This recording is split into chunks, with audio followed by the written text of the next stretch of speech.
Un programa para compartir muchísima información con todos ustedes y sobre todo una valoración de lo que está pasando en nuestro país, ¿no? A partir de determinados registros. Hoy vamos a hablar de lo que vienen siendo, yo le diría directamente, nuestros tiempos caníbales. Hoy, si usted quiere, la etiqueta que va a llevar nuestro programa es precisamente esa. Saludamos a quienes son parte de nuestro equipo, por supuesto. Doctora Natalia Salvo, muy buenas noches. Buenas noches, ¿cómo están todos y todas? Bueno, feliz día de la abogada y los abogados.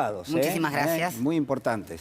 Muchas gracias. Bueno, después, en el momento del quincho, vamos a desarrollar algo que tiene que ver con la causa que lleva a Servini de Cubría, con la persecución al Grupo Indalo y con la citación a indagatoria de Orly Terranova. Vamos a ver el vínculo que hay ahí con Macri y con otras personas del espacio político. Sí. Doctor Aníbal Fernández, ¿cómo le va? Buenas noches. ¿Cómo va? Bueno, recién me lo crucé al Vasco de Mendiguren y me decía, Aníbal y yo somos los dos zagueros. Y atrás, por ahí hay un arquero, pero no hay mucho más. No me lo encontré, yo lo quiero mucho al Vasco, me lo encontré en la puerta, estuvimos charlando un rato largo. Las definiciones y la gráfica que él exhibe es la que tiene que ver con la economía real. Él al frente del vice lo que está haciendo es ponerse al hombro una estrategia que el propio gobierno está generando y que tiene que ver con incentivar determinados sectores que fueron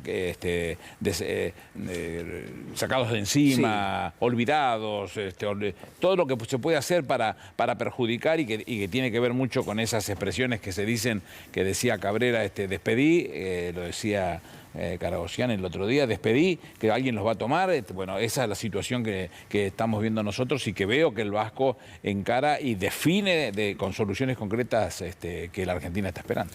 El doctor José Manuel Bruguiria, ¿cómo le va? ¿Qué dice? Buenas noches. Buenas noches. Hoy es un día sumamente importante por el tema de los abogados, pues el natalicio de Juan Bautista Alberdi, pero fundamentalmente porque es el gran aportante a lo que se configura como Estado de Derecho. Escribe bases y puntos de partida para la reorganización nacional, o sea, es uno de los grandes ideólogos de todo eso. Sí. Y fundamentalmente lo quiero reivindicar en el día de hoy porque él fue el gran opositor al poder de facto al oponerse a la guerra del Paraguay, escribiendo su libro famoso que se llama El crimen de la guerra. Hoy en Paraguay es fiesta nacional conmemorando lo de Alberdi. O sea, si hoy hubiéramos sido un día de semana, hoy sería feriado en Paraguay, porque la figura de Alberdi es tan trascendente que le hemos exportado a alguien que en la República Argentina fue detestado y odiado. Bueno, Alberdi, yo voy a agregar a Manuel Belgrano también. También. Sí, pero quiero hacer colarme detrás del gallego con ese tema. Métase, señor. La visión de Alberdi fue magnífica, porque no era solamente un hombre, un jurista como lo fue realmente, sino además un economista, un hombre con una cabeza superlativa. Ese trabajo que generó y que Gallego cuenta contra la guerra de la triple infamia y una lucha despiadada, hizo que Mitre y la nación lo definieran como agente paraguayo y francés. No sé si muchos conocen que durante 150 años en el diario de la Nación nunca el nombre de Juan Bautista Alberdi estuvo en el epígrafe, nunca en 150 años. Fue el gobierno de Carlos Menem, es necesario reconocerlo. Él había muerto en Francia, ahí estaba en la Recoleta, y él es el que lo lleva por primera vez a morar por última vez en Tucumán, que era su tierra de natalicio y su reconocido y su corazón y toda esta valía. Así que bueno. Julián, habría que recordar también a María Angélica Barreda, que fue la primera abogada argentina recibida en 1909 en la Universidad Nacional de La Plata. Bueno, muy bien, tenemos, vamos a decir, tenemos muchos padrinos y madrinas en este programa. Alberdi, Belgrano, yo lo sumo también. Bueno, los estudios económicos de ambos, ¿no? De Alberdi y de Belgrano, que han sido también muy importantes. Belgrano viene de Salamanca, en Salamanca se leía a Adam Smith. Sí. Sí, exactamente, pero después hace un trabajo muy interesante en el consulado, ¿no? Y escribe los estudios económicos y ahí le da una vuelta importante. Bueno, vamos a hablarlo en algún momento. Doctor Feletti, ¿cómo le va? Buenas noches. ¿Qué tal? Buenas noches. Primero saludo a mis colegas de panel y les deseo que hayan pasado el mejor de los días, ¿no? Y a mí me preocupa la clausura del debate público, que está asociada a la violencia. ¿Cómo es eso? Y a ver, la oposición se retira a debatir la deuda cuando lo instala como tema de campaña y se va. Hay un hecho gravísimo de violencia política como es el atentado contra un diputado electo por el pueblo y la oposición hace silencio, como si no hubiera pasado. Tenemos un debate en un aula secundaria donde una docente trata de fijar posición e inmediatamente es violentamente atacada, de eso no se habla. Digo, hay como una obturación de la posibilidad de debatir, porque si no, como lo dijo Iván previamente, el tema deuda, sometido al debate parlamentario, sometido al debate en los medios, no hubiera durado más de 24 horas o nadie se hubiera parado en el lugar a que se paró Macri a partir de ahí. Entonces, creo que eso está limitando la democracia o el funcionamiento democrático. Realmente, como bien señala Aníbal, si alguien va y dice los elefantes vuelan y los medios no le dicen y no discuten, está cerrándose la posibilidad de debatir. Bueno, paradójicamente, el único lugar que vimos donde se debatía era en esa aula y en el resto de los ámbitos que vos recién hacías mención, no hubo debate alguno. En el lugar preeminente del debate, que es el Congreso, no hubo. Y bueno, porque parece que si alguien va contra el sentido común del neoliberalismo, se empieza a volver peligroso en la Argentina, se empieza a volver... O sea, no es apto debate. No es apto debate. Yo recuerdo la frase de Thatcher de no hay alternativa. El pensamiento único que constituye el neoliberalismo. Y cómo cualquier cosa se homologa o se identifica con el pensamiento de Goebbels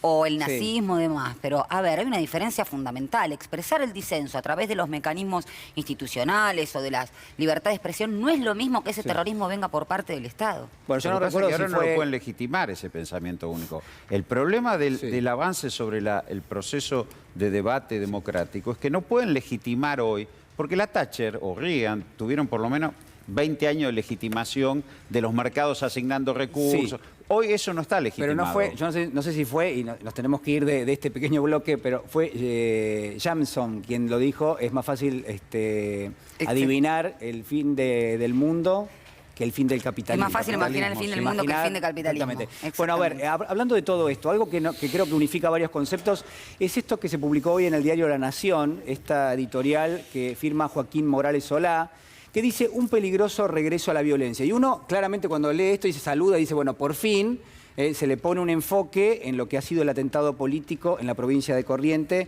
al diputado Miguel Arias, diputado provincial.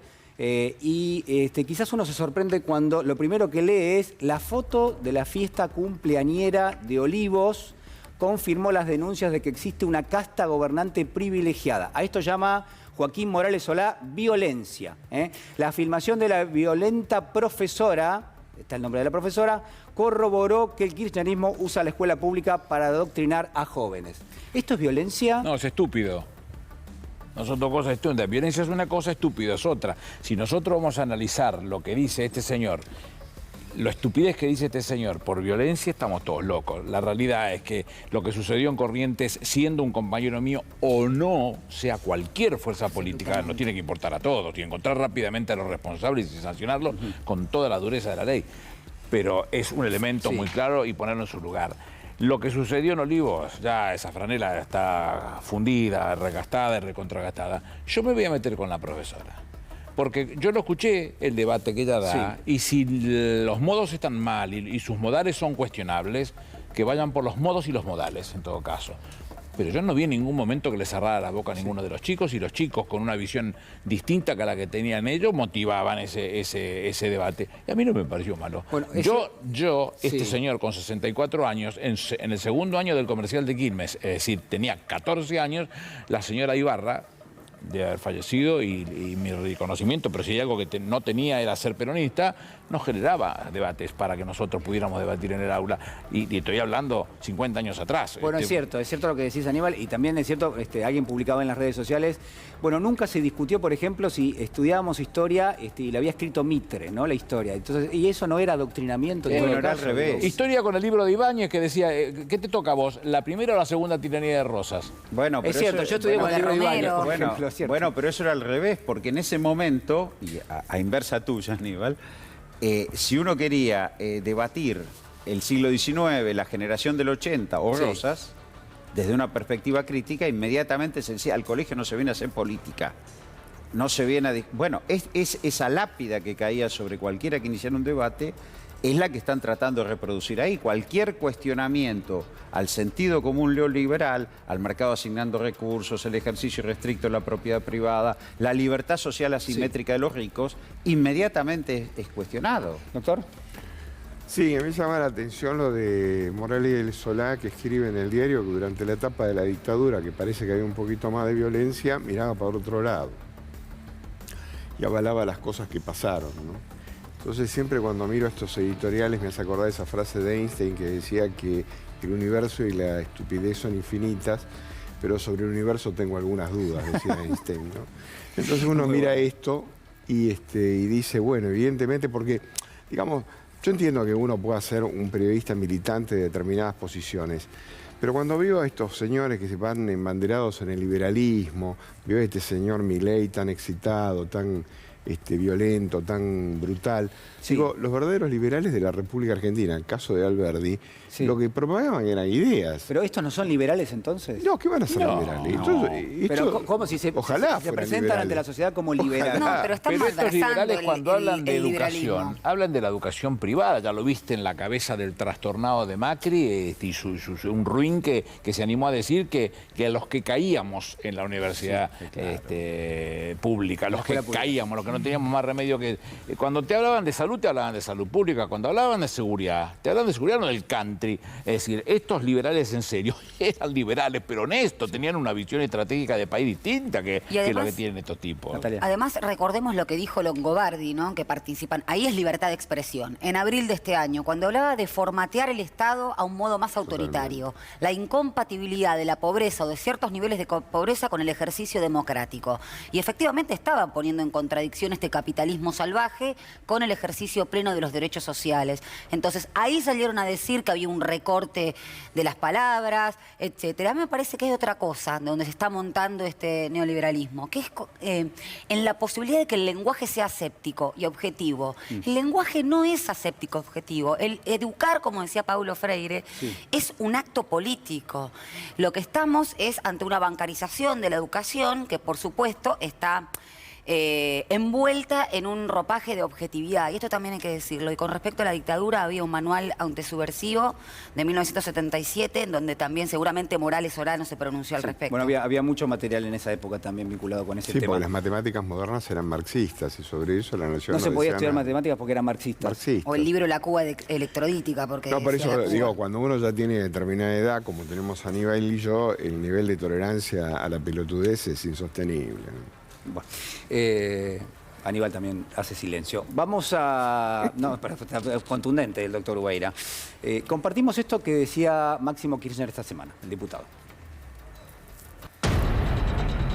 Tenemos que entender que ese odio de los medios de comunicación que estigmatizan siempre sectores políticos son el caldo de cultivo de gente que después va y actúa de esa manera, porque aparte saben, no es nuevo. Allá en la ciudad de Buenos Aires apenas comenzaba el gobierno de Macri, en la inauguración de una unidad básica de Nuevo Encuentro, desde un edificio tiraron tiros contra compañeros y compañeras que estaban en esa inauguración, hiriendo a 2 compañeras. Y hace un par de meses nomás, sin que aún sepamos qué pasó, en la ciudad de Bahía Blanca pusieron una bomba en una unidad básica que rompió los vidrios del edificio de enfrente hasta el 6º o 7º piso, solo porque los compañeros y compañeras que militan ahí creen en un país diferente de los que fueron cobardemente de noche a dejar una bomba. Aníbal. La visión que tiene Máximo, a mí me da mucho placer escucharlo, porque Néstor tenía mucho respeto por su hijo en condición de político, y contaba lo que él hablaba, ser hijo de 2 bestias con esa formación política.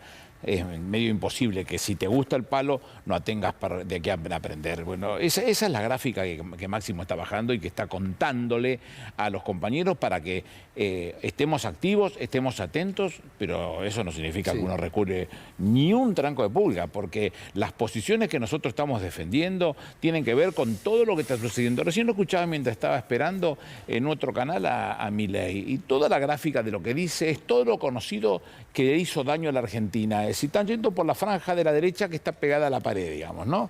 Y eso entonces lo multiplican con ese discurso, el discurso de la dolarización, el discurso de no al Banco Central, el discurso de todas las cosas que supuestamente nos han hecho mal, porque evidentemente no lo quieren reconocer, pero que los pone arriba de la mesa para que alguien de ese segmento se sirva y acote y sume a esa propuesta política, cosa que tendría que estar preocupando a muchos también, ¿no? Porque son, entre otras cosas, antidemocracia, críticas, Sí. muy violentos, Son muy violentos. muchos Bueno, lo que agravios. decía el diputado Máximo Kirchner, ¿no? Se usan los medios de comunicación para fogonear la violencia y después, ¿existe una lectura o no de que esa violencia en algún lugar de alguna manera decanta, que puede estar activando cuestiones como las que ha sucedido en Corrientes? Y yo creo que sí. La otra vez hablábamos de Caseros. Si un energúmeno se pone a las 6 de la tarde a insultar al presidente, a decir que hay que desbaratar la propaganda política del... Bueno, digo, en algún punto eso decanta. Máximo reseñó correctamente una serie de episodios violentos, pero yo creo que está asociado hoy frente a la imposibilidad de legitimar un modelo de miseria. Este es el problema más grande que tienen hoy. Y por eso están hablando de casta política. Ojo con esto de la casta política, la casta ¿Por política. qué? ¿Qué significa Son eso? los mismos argumentos que se usaban en la época de la vigencia del partido militar para justificar El golpe. el golpe de Estado. Y también los cuando- políticos corruptos no pueden, Sí. los políticos... Digo, esto está pasando hoy. Esto está pasando, digo. Entonces, me parece que acá hay que tener una reflexión importante, como dice Aníbal, no recular en absoluto, Sí. que van a obturar. ¿Por qué se obtura el debate público? ¿Por qué se agita la violencia? Porque no pueden legitimar esto que está pasando hoy. Menem podía hacer la reforma de mercado y ganar elecciones. Bueno, y está bien, y será así. Hoy no pueden. Y recordemos también Sí. con respecto al discurso de la antipolítica que el macrismo, su eslogan era que eran empresarios, eran hombres de negocios, de la actividad privada que iban al Estado a hacer del Estado una entidad rentable Pero que no han y parado de eficiente. mentirle en esto, Nati, no han parado de mentirle Por a la supuesto. sociedad. Y la sociedad, llega el viejo concepto de Lincoln, ¿no? Se le puede meter a poca gente mucho tiempo y a mucha gente poco tiempo, a mucha gente mucho tiempo no. Y se empezaron por dar cuenta. No fue tanto esfuerzo nuestro como la realidad que ellos mismos sembraron Por y eso que atacan a la dio un política fruto. como herramienta. Pero a ver, ustedes lo que están diciendo es que cuando se usa el odio y se usa la violencia, eso directamente es Los un de- elemento para desplazar la política Sí. como un todo. Esto es lo que están diciendo. Porque el capitalismo se funda o en ese descontento, tirarlo al consumo o al odio de la violencia política. O sea, y deslegitimar a la política justamente como instrumento hasta para expresar esos Doctor Vera, descontentos y esa inconformidad. Y de esta manera también se ganan elecciones. O sea, lo que están haciendo es una forma de ganar elecciones. Hay un sector de la sociedad que está muy interesada en sacar su insatisfacción y qué sé yo, y ellos lo están corporizando. Así que hay que estar muy atento. O sea, me parece que si los candidatos que supuestamente tienen una visión nacional y popular no exhiben claramente cuáles son las propuestas y salen a combatir palo a palo todo esto, te llevan puesto. Yo creo que es muy peligroso el momento que está viviendo la Argentina. Se combate, como dice usted, palo a palo. Sí, yo el buenismo no me lo banco. O sea, yo frente a todo este tipo de agresiones... Perdón, ¿usted tiene la pala todavía en el baúl? Y yo creo que sí, yo creo que de alguna manera hay que profundizar la grieta, Sí. digamos, como salvataje de todos nosotros. Porque, digamos, cuando ellos se empoderan y vuelven de alguna manera a agarrar la manija de la nación, sea por métodos legales o no, automáticamente te destruyen, te niegan, te quitan cualquier tipo de posibilidad. Este es un momento dramático de la Argentina. Lo que pasa es que naturalizamos determinado tipo de conductas como si fueran normales. Sí. O sea, estas barbaridades que dice el señor Milei, pareciera que dentro del ámbito democrático se pueden llegar a decir, pero hay que decirle unas cuantas cosas a este señor Milei. Milei, por decir, o la mentira recurrente de Macri en el negacionismo más absoluta de cuáles fueron todas sus conductas como presidente de la nación. Bueno, yo creo que hay algo que es sumamente grave. Suscribo a las palabras de todo este equipo maravilloso del cual formo parte, afortunadamente. Porque lo que está pasando en la Argentina, la verdad que tenemos mucho material para compartir con ustedes. Yo les cuento la interna es no tenemos tiempo para darlo todo, pero uno podría atar tres contenidos que quiero compartir rápidamente. Por un lado, Milei, que dice barbaridades todo el tiempo. Por otro lado, una candidata de su espacio político que directamente reivindica la dictadura cívico-militar de la Argentina, ¿no? Y en tercer lugar, sí, representativo de todo eso, que es el regreso de Mirta Legrand y que en la mesa con Babi Echecopar, bueno, hacen una especie de apología o banalidad eso. directamente del nazismo. A ver, lo compartimos porque la verdad que digo, hay que mostrarlo.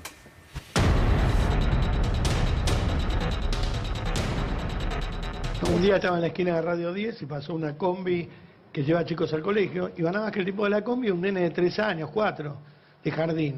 Y de la ventana de atrás se asoma y dice, devuelvan a Maldonado con vida al nene, que no tenía idea de lo que estaba diciendo. Claro. Fue un trabajo de muchos años, son 20 años, los pibes que hoy tienen 20 años. Así empezó el nazismo, hermano. Así empezó el nazismo.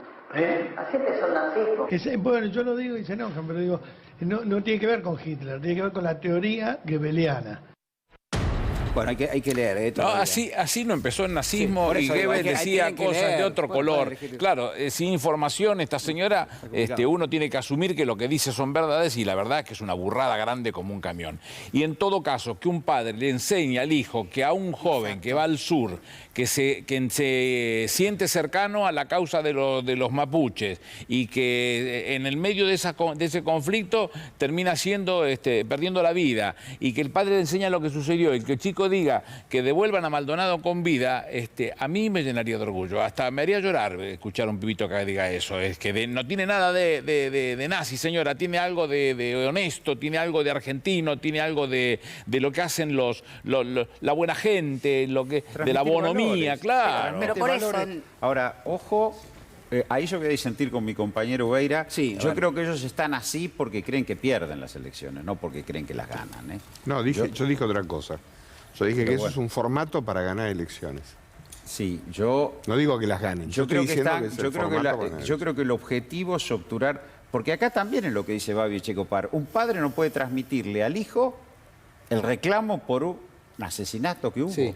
Digo, ahora, el problema es el avance autoritario, el problema es, a ver, la negación de derechos, la prevalencia del artículo 14 de la Constitución sobre el artículo 14 bis, la prevalencia de, lo único importante acá es defender los derechos individuales, la propiedad privada, la simetría de ricos contra pobres, y no hay derechos sociales. Nadie puede levantar la bandera de la vivienda, salario digno, educación. Bueno, esto es lo que me parece que hoy está en debate en la Argentina.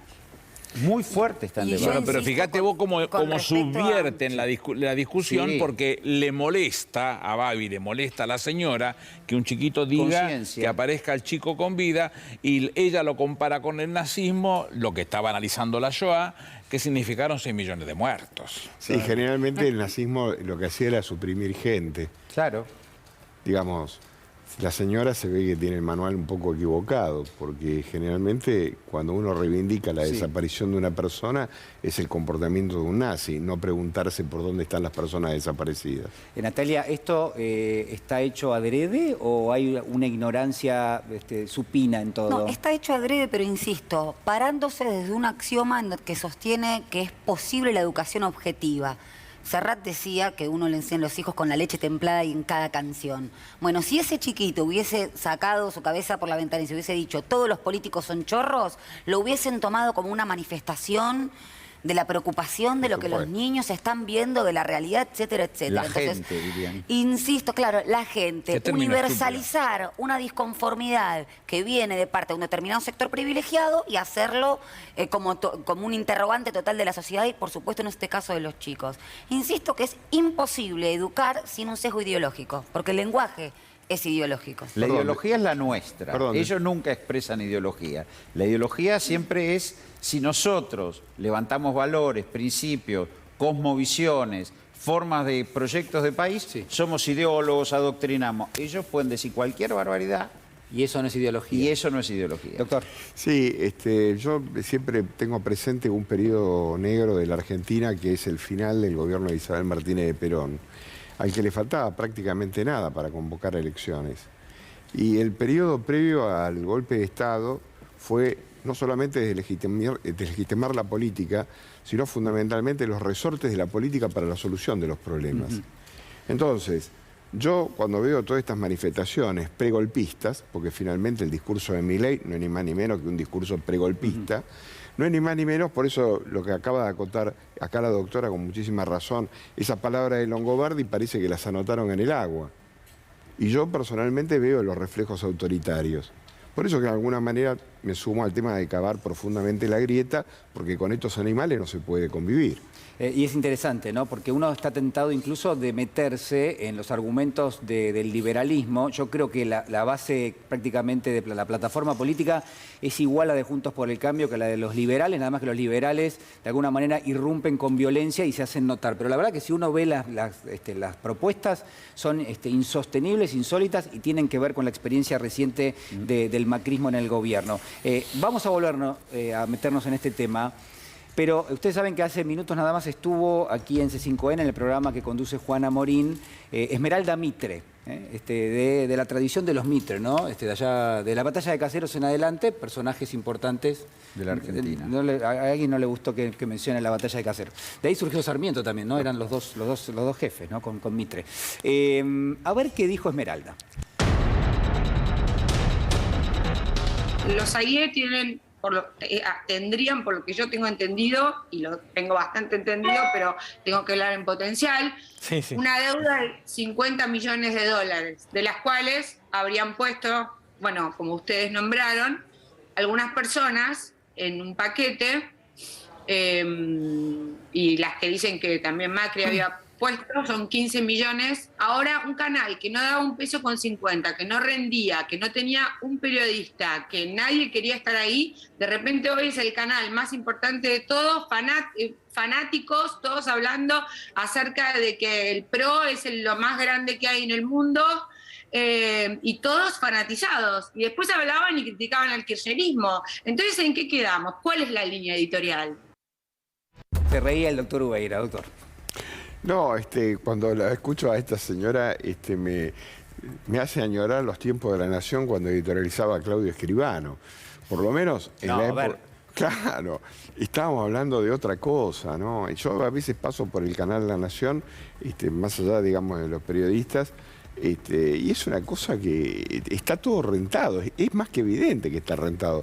O sea que no me sorprende que si la hija de Mitre dice que el diario, el canal es lo que acaba de decir, imagínate si yo le voy a enmendar la plana, es tal cual lo que dice ella. No, pero además, uno hay que mirarlo con un poquito más de profundidad. La Nación salió en el 4 de enero de 1870, la primera vez que sale. Sale como un diario partidario. No es un diario independiente, es un diario partidario, punto. ¿Hasta dónde llega? Y hasta mayo de 1909, que muere Emilio Mitre, hijo de Bartolomé Mitre, y que era el hombre de la familia que todo el mundo tenía puestas las fichas de que pudiera ser presidente de la Nación. A partir de la muerte de Emilio Mitre es cuando la Nación dice que se transforma en una tribuna de doctrina.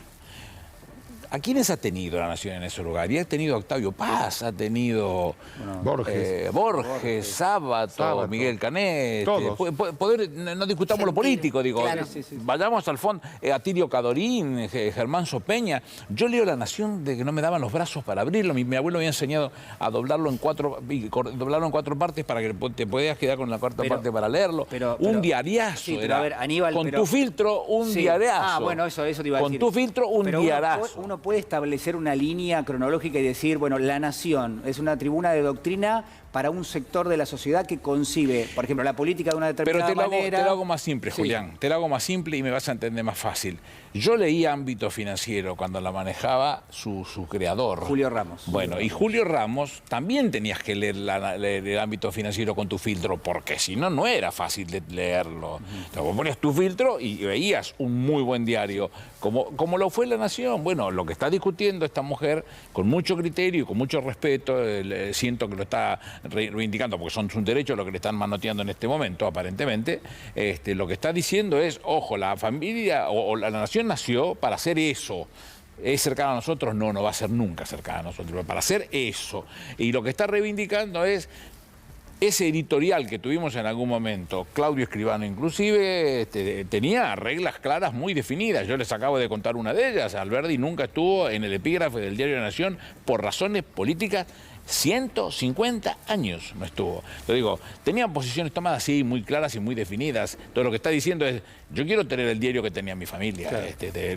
No me afanen, primero. Y segundo, recuperando lo mío, quiero tener el diario que tenía mi familia. En Estados Unidos, los confederados del sur hubieran ganado la guerra de secesión, hubieran tenido a La Nación como diario. Acá tuvimos la desgracia que, por supuesto, no ganó el norte industrial, sino que ganó el sur de Mitre. Entonces el diario es un diario confederado que reivindica, Bueno, digamos, eso decía yo. las posiciones digamos, de las minorías. sí, y de las Siempre minorías. siempre defendió la renta de la tierra. Claro, ¿Siempre fue el diario liberal La Nación? No. Yo con la dictadura, ahí Sí. no, Ahí estamos. dejó completamente el liberalismo de lado. En ese momento se convirtió en un diario que defendía el recorte de los espacios institucionales, el cierre del Congreso, apoyaba. Yo decía liberal en el sentido económico, vos estás diciendo en el sentido político. En el sentido económico fue un defensor del modelo agroexportador y de la renta de la tierra. Es eso. Claro. Consecuentemente, inclusive hoy, si uno lo mira, si uno dice el sesgo, distinto es Clarín que mutó del desarrollismo a otras posiciones, pero La Nación defendió siempre el modelo agroexportador y la renta de la tierra en términos económicos, y todos sus columnistas defendieron eso. Lo que pasa que para defender la renta de la tierra tuvo que migrar a colocarse en posiciones antidemocráticas muy fuertes. Y ahora, cuando uno lee el epígrafe del editorial de Morales Solá, hablando de la casta política, no puede menos que recordar con cierto escalofrío que la casta política eran aquellos que iban por la renta de la tierra en contra de la nación y por eso cuestionaban, digo.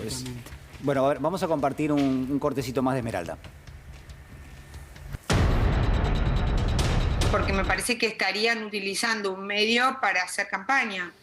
Todo eso es porque son paracaidistas, gente que no conoce de periodismo, porque conseguir plata para pagar una deuda en un diario como La Nación no es cosa tan complicada. ¿Qué quiere decir con esto? ¿Que no están manejando ellos el diario, sino alguien más que está por detrás? Sí, claro. No hay una idea, no hay ninguna idea, no hay gente preparada, no los periodistas, sino no hay gente preparada para llevar los periodistas adelante. Estaba casada con Darío Lopérfido y estuvimos adentro del partido y vi cosas muy graves. Por ejemplo, Gracias a Rodríguez Larreta y de toda esa gente. ¿qué vio? No de Mauricio. ¿Qué es lo que vio tan grave? Bueno, por ejemplo, cuando yo me senté en lo de Mirta con Horacio, yo le dije, espero que no estés acá traicionando al presidente y quieras postularte a ser presidente. Dicho y hecho, mirá lo que estamos a 2 años que pasó eso y ahí está el señor. ¿Critica? Son gente sin calle, sin poder, la política, viste, no se aprende de un minuto al otro. No es así, no es así. No entienden de política, no saben hacerlo, ni van a saber hacerlo. Así que para mí que no lo intenten más, porque no les sale. Bueno, se reía, me lo marcaba Guaira, se reía Juana Morisi, claro, porque obviamente la irrupción de Esmeralda Mitre está ambigua en un punto, ¿no? Porque ella está peleando por lo que cree que es suyo, pero al mismo tiempo está contando un poco la interna del PRO, ¿no? Como partido y las disputas pero en que el hay. medio habla Sí. con mucha claridad respecto de la calidad del diario, ¿eh? Hace una gráfica muy contundente de O la sea, hay calidad una del diario. crítica con respecto a Es la una, calidad del o diario. una, si querés dar la vuelta, es Sí. una reivindicación al viejo diario de la Nación.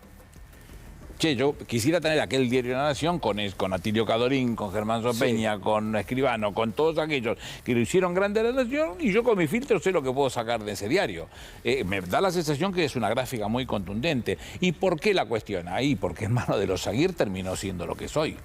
O sea, lo que dice ella es, la Nación era de una determinada manera y ahora se vendió a un espacio político que es el PRO duro. Es el macrismo directamente. Sí, pero aparte hay una mutación que me parece que es importante señalar en la línea del diario. Y es que, como bien acá apuntaba acá Roberto, el diario nació como un gran defensor del proyecto agroexportador. Pero el proyecto agroexportador desapareció cuando apareció la casta financiera y hoy el fenómeno agroexportador, en los términos que fue pensado durante los años de acumulación extensiva de la tierra, ya no existe más porque hoy está el negocio financiero y los pools de siembra. Entonces, el diario hoy tiene una defensa enorme de todo el sistema financiero negro, de afuera, de adentro, de todos los lados, banaliza determinado tipo de posturas, o sea, el diario deja de ser liberal porque no le interesa la institución y la república, sino lo que le interesa son los intereses concentrados.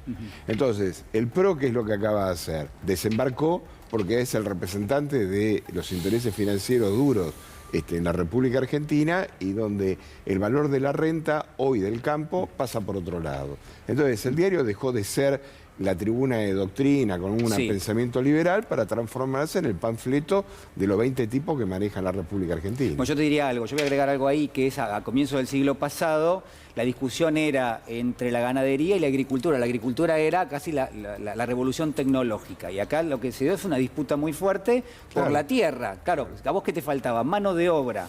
Y claro, los grandes terratenientes no tenían mano de obra y no les interesaba, porque solamente con tirar unas vacas por ahí ya tenían el negocio montado. Sí, entonces, además se ve gráfica contundente. La generación del 80 habla de ser el granero del mundo. Nunca fuimos granero del mundo, fuimos la chacra de Inglaterra toda la vida. Exactamente, No fuimos otra cosa. Y además, si uno quisiera profundizarlo un poquitito más, lo que no hay elementos que nos puedan mostrar que hayan sido un cambio fenomenal producido en la Argentina a partir de ese tipo de situaciones. No lo existió nunca, no, es imposible. Bueno, es un tema en el cual todos queremos participar, por supuesto. Vamos a dar vuelta la página, cambiamos de tema, señor director.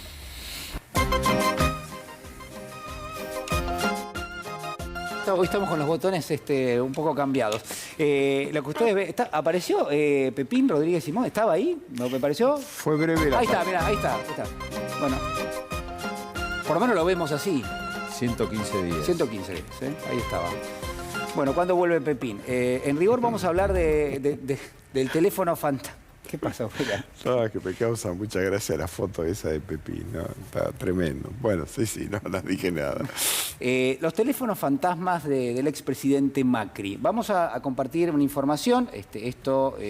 Ustedes podrían leerlo esta mañana en el sitio El Cohete a la Luna, una nota de Alejandra Dandam, que habla de una empresa fantasma. En rigor, lo que son fantasmas son las líneas telefónicas.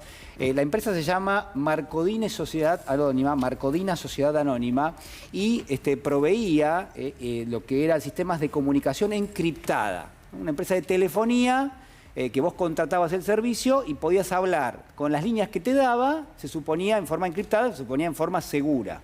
Bueno, ¿qué surge de la investigación que está llevando adelante la jueza María Servini en torno a lo que es el hostigamiento, la asfixia financiera, el desapoderamiento de los activos del Grupo Indalo? Bueno, que el expresidente Macri, Fabián Pepín Rodríguez Simón, otros personajes que a ustedes les van a resultar muy conocidos, Ignacio Rosner, por ejemplo, utilizaban este servicio para hablar entre ellos. A ver, señor director, si podemos compartir algunas, en este caso, algunos datos puntuales. Bueno, ahí está, a través de Marcodina Sociedad Anónima, por ejemplo, de lo que son los hitos que está investigando María Servini, la jueza. Uno de los hitos es justamente ¿no? Cómo se comunicaban el expresidente Macri con Ignacio Rosner. Usted lo recuerda bien, porque el gobierno del expresidente Macri tenía, curiosamente, emisarios que eran empresarios que se presentaban para quedarse con los medios. Claro, quedarse con los medios, declararse interesados en los medios del Grupo Indalo. ¿En nombre de? ¿En nombre de quién? Del presidente de la Nación. Tanto Rosner como de la Torre. Pero antes que él estuvo Orly Terranova. No sé si no tenía que decirlo, perdón. No, todo lo contrario. Yo me quedo escuchándolo atentamente. Así fue la cosa. Orly Terranova, que fue el que trabajó, o lo de trabajó es un decir, hizo todos los deberes hasta llegar a un determinado punto donde diera la posibilidad de poder quedarse con las empresas. Cuando llegó un determinado momento, como no satisfacía a los mandantes entre otros el impresentable de Rodríguez Simón, cambiaron la bocha y pusieron a 3 personas, de las cuales una se fue rápidamente y quedaron Rosner y de la Torre. Y ellos fueron los que siguieron adelante con el latrocinio, el concurso, la quiebra y la venta de determinados bienes a YPF, que después YPF terminó comercializándoselo a terceros por precios viles. Esa fue la cosa. Bueno, o sea, quiere decir que había una especie de sistema, ¿no? Se presionaba por un lado, se perseguía por otro a través del... Perdón, un mecanismo. Un mecanismo, el mecanismo. Bueno, como decía Santoro. El libro de Santoro, exactamente, que escribe con D'Alessio por el tema GNL.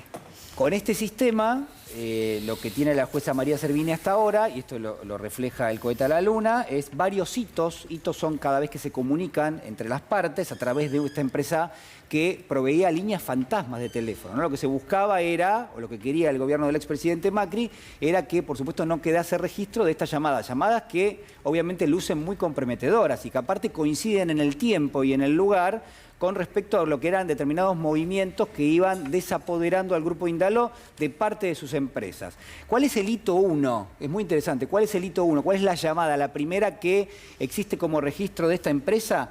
Bueno, está hecha más o menos el 25 de octubre del año 2015, 25 de octubre del 2015, cuando, ustedes recuerdan, 10 días antes, esta es información que es pública, en el barrio Parque, Cristóbal López, el empresario, accionista del Grupo Indalo, es llamado a un encuentro en la casa de Franco Macri, donde está Mauricio Macri. Y ahí se le advierte y se le pide que ponga a disposición los medios del Grupo Indalo para perseguir y erosionar la imagen pública de la expresidenta. Y lograr finalmente la detención. Claro, y lograr finalmente la detención de la expresidenta Cristina Fernández de Kirchner. Por supuesto, Cristóbal López se niega a esto y a partir de ahí, por supuesto, lo que usted va a tener son una serie de llamadas, estos son mis apuntes, pero acá están detallados, la serie de llamadas donde se van vinculando cada una de estas conversaciones. De nuevo, ¿no? Lo que está haciendo la jueza es tratando de indagar cuáles son los puntos de contacto donde se supone que el expresidente Macri buscaba personalmente cerciorarse de que el Grupo Indalo iba a quedar desintegrado, ¿no? Y que sus accionistas iban a quedar presos, como efectivamente estuvieron. La verdad que es lamentable y, como decía el doctor Ubeira, doctor, es un mecanismo que se utilizó. El 2 de Clarín lo hizo con Milani. Se fue a decir que a él se le acaban los problemas penales y se le acaban los problemas mediáticos y entregaba a la presidenta de la República. Y pero por eso es central para Macri, y lo que dice Esmeralda Mitre, el desembarco en la nación. Ahora, fuera del gobierno, en ese momento, la pinza mediático-judicial operaba. Ahora es fundamental para ellos tener un medio que esté todo el tiempo estigmatizando, porque el problema ahora es la estigmatización personal, y esto es lo que ha pasado con el Grupo Indalo, por supuesto con la expresidenta, ¿no? Bueno, muy bien. Nos metemos ahora en nuestro clásico segmento, las charlas de Quincho.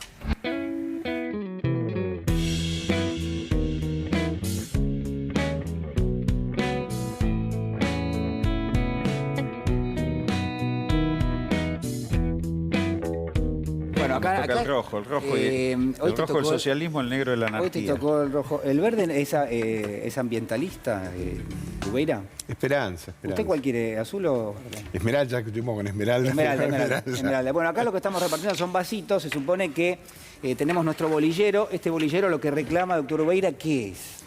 Lo que reclama es el juez natural. Sí. La existencia del juez natural. Hoy, que es el Día de los Abogados, sí, a ver. Invitamos a todos nuestros colegas a que hagan un público reclamo porque en la República Argentina vuelva el bolillero como forma de sortear las causas en la República Argentina. Bien, bien. Es una campaña permanente de este programa. Tenemos varias, una es esta. Esta es una.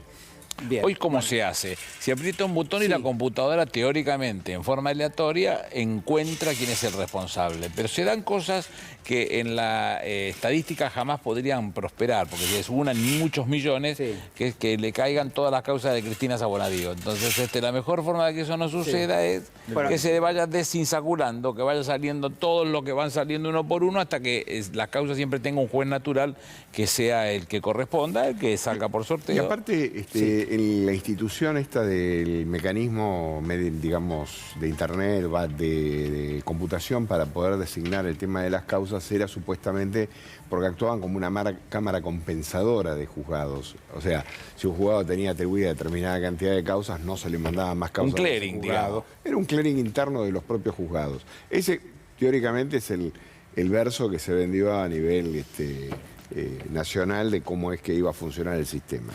Y ahora, doctora Servini de Cubría tiene una causa que parece que no avanza mucho, pero que la causa está con respecto al tema del fraude en el sistema de adjudicación de causas. Con lo cual, claramente, el tipo que arma el sistema es el tipo que te puede armar lo que se te ocurra. Ahora, esa pavada, que es la bolillita que da vuelta. Bueno, No hay esa forma de fraguarlo, claro. No hay forma de Claro, fraguarlo. no hay Yo, forma mientras de ustedes hablaban, traté de que me salga la bolilla roja. ¿Y saben qué bolilla salió? Lo mismo dicen en la ruleta y se puede fraguar. ¿Qué No, le salió? No se puede fraguar. Salió la roja, En la- señores. en la- Salió la roja. La Acá roja es la está, mía.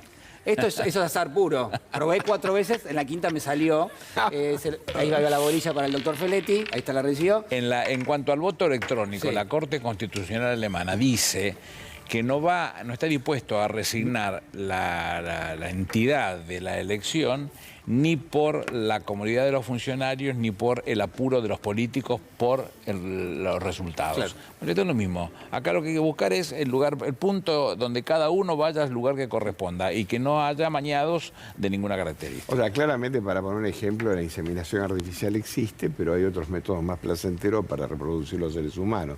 Entonces, no sé por qué abandonamos los viejos métodos, que esto anda muy bien. Muy bien, es placentero entonces el bolillero y va a dejar conforme a muchas más Es personas. placentero el bolillero. Es Lo placentero digo el bolillero. como un Frase polémica, van quedando algunas frases en el registro. Doctor Feletti, a ver, ¿cómo arrancamos? Arrancamos por... Esto es una frase quemada y muy triste, pero arranquemos diciendo algunas cosas que, si se quiere, es una buena noticia, en contra de las barbaridades que dice Macri y Cambiemos. Digo, la inversión este año está por arriba del 2019. Nadie quiere ir, ya lo hablamos esto más de una vez, nadie quiere ir al 2019, pero contra lo que dice que la gente se va del país, las empresas se van del país, nadie apuesta a la Argentina, la inversión es 8,4%, está por arriba de lo que cerró la inversión en el año 2019, dando vuelta a la pandemia. El problema acá es superar el desastre que dejó Macri. Bueno, yo diría que lo que ha pasado con la pandemia se está superando. El problema es los 4 años de macrismo. Tengo un Vidal para regalarle. Ah, ¿cómo no? A ver, lo vemos. Otra propuesta es que nuestros jóvenes tengan la mitad de los aportes patronales que hacer y la mitad de un salario mínimo cuando entran a trabajar. La mitad de un salario mínimo cuando entran a trabajar para que tengan más empleo. Todo va en la línea de que nuestro sector productivo se recupere después de 1 año y medio que no pudo trabajar. Bueno, yo tengo una propuesta. la próxima Yo tengo una restablece la propuesta, esclavitud, que no le den el 50% del salario, que no le den salario Claro, la directamente, así esclavitud tenemos todo el mundo trabajando. Pero a ver, Restablezcan. No, yo creo. ¿cómo es lo de la esclavitud? ¿Qué? Claro, lo único que falta Vidal en la próxima va a ser restablecer la esclavitud. Si ahora le queda el Directamente 50% del suprimimos el salario para tenerlo a todos trabajando, saquemos ese 50%, que le den 0 de salario y los tenemos a volvemos todos todos a trabajando. Dice que hay pleno empleo con salarios. Claro. Yo creo que es grave porque acá se está viendo qué es lo que quieren. Que no haya un piso al salario, que el salario sea lo más barato posible y ellos tomar y echar cuando quieren. Este es un esquema horrendo.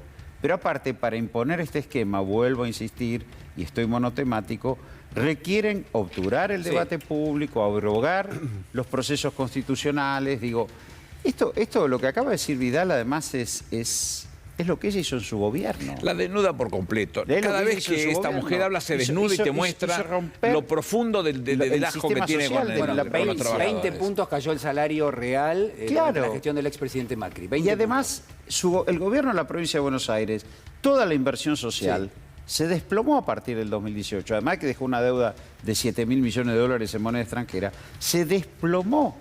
Y esto es lo que ella hizo. Desde ese lugar está pidiendo el voto. ¿A quién le habla Vidal? Un segundo. Me hace acuerdo, si no se me va la idea. Me acuerdo de esa frase del almirante Rial cuando se dio el golpe del 55, diciendo la revolución libertadora vino a este bendito país para que el hijo del barrendero siga siendo barrendero. Y entonces, claro, cuando yo la veo esta mujer... Una declaración de principios. Sí, claro. Una declaración de principios. Después, mutatis mutandi, como decimos los abogados, ya no hace tanto, cuando era gobernadora, diciendo que los hijos de los pobres no tienen por qué acceder a la universidad, y ahora se manifiesta Todos con respecto... sabemos que no acceden, no así acceden a la universidad. compungidas. Sí. Exactamente. Y ahora hablando de la mitad del salario. La verdad que es una declaración de principios en toda la regla. O sea, mientras ella se compra un departamento de $540.000 en la isla, que lo explicó hoy Esmeralda Mitre.